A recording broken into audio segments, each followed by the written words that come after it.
First point is done. Second point पे आते हैं which is about continuity.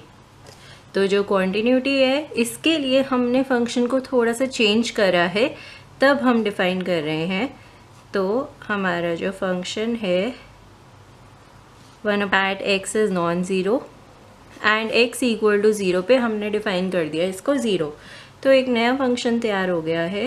Again जो हमारा कॉन्टिन्यूटी का डेफिनेशन होता है वो ये होता है कि limit x tend to alpha f x exist and equal to the value of the function at that point, at the point alpha, है ना।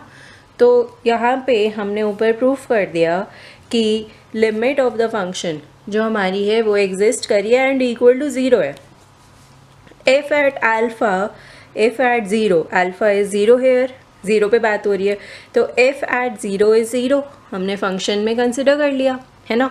सो इस पर्टिकुलर हमारी जो डेफिनेशन है कॉन्टिन्यूटी की, उस पर्टिकुलर डेफिनेशन से हमारा जो फंक्शन आया इट इज़ कॉन्टिन्यूअस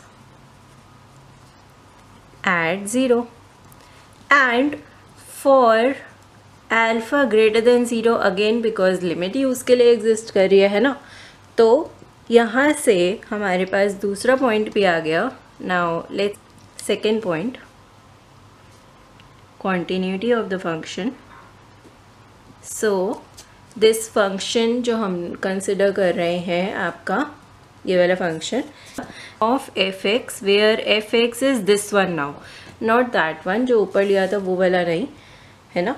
थोड़ा सा चेंज कर दिया इसके अंदर हमने और ज़ीरो को इंक्लूड कर दिया डोमेन में, right. So limit of this function equal to the value of the function at zero, therefore fx is continuous at 0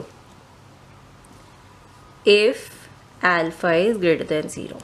So my second point is fx is continuous at 0 if alpha is greater than 0 where fx is this। इसके अंदर function थोड़ा सा change है, ये आपको ध्यान रखना है। This is my second point which is based on continuity.